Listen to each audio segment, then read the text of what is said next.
আসসালামু আলাইকুম। আলহামদুলিল্লাহ, আশা করছি সবাই ভালো আছেন। লাল ঘাস কেন চাষ করবেন, এটার এত গুরুত্ব আমি কেন দিয়ে থাকি, সেই সম্পর্কে আপনাদের আরও একটু ধারণা দেওয়ার চেষ্টা করব। আমাদের যে ঘাসটা আমরা এখানে রোপণ করছি, অস্ট্রেলিয়ান রেড পাকচুন ঘাস, এটার বয়স প্রায় 6 বছর হলো এখানে, এবং লাস্ট 1 বছর এখানে আমরা একেবারে অযত্নে ফেলে রাখছি। দেখতেছেন এখানে কোথাও কোথাও 10 ইঞ্চি, কোথাও কোথাও কোথাও 12 ইঞ্চি পর্যন্ত লম্বা দুব্বা ঘাস এবং বাংলা ঘাস হয়েছে। আলহামদুলিল্লাহ, তারপরেও এখানে যথেষ্ট পরিমাণে ভালো ফলন হইতেছে। মাঝখানে আমরা একবার চেয়েছিলাম যে ঘাসগুলো নষ্ট করে দিব, নতুন করে আবার লাগাবো, কিন্তু হঠাৎ করে আমাদের 2টা গাভী একসাথে ডেলিভারি হওয়ার কারণে আমাদের ঘাসের বেশ প্রয়োজন হয়।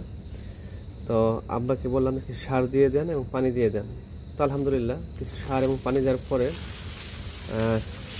মানে কল্পনা করতে পারি না যে এত পরিমাণ ঘাস এখানে আবার নতুন করে হইতে পারে, এবং হয়েছে।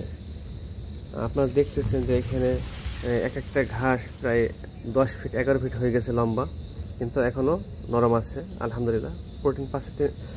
প্রোটিন পার্সেন্টেজ অন্য অন্য ঘাসের তুলনায়, বিশেষ করে নেপের পাকচুনের চাইতে যথেষ্ট ভালো, সবসময় ভালো থাকে।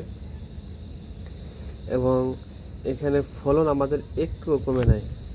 আমরা সবাই সত্যি অবাক হয়ে গেছি যে 6-7 বছর পরে আসার পরেও একটু যত্ন নিলে এত ভালো ফলন হয় এই রেড পাকচুন ঘাসটা। কারণ আমি সাভার ডেয়ারি ফার্মে গিয়েছিলাম, ওখানে দেখে আসছি যে ওনারা কিভাবে চাষ করেন, কিভাবে এটাকে গুরুত্ব দিয়ে চাষ করতেছেন। তো ব্যক্তিগতভাবে এই ঘাসটা আমার অনেক পছন্দের, কালার, কোয়ালিটি সব দিক থেকেই।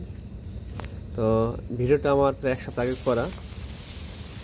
বাড়ি গেছিলাম, আমি ঢাকাতে ছোট একটা জব করি, পাশাপাশি খামার পরিচালনা করতেছি।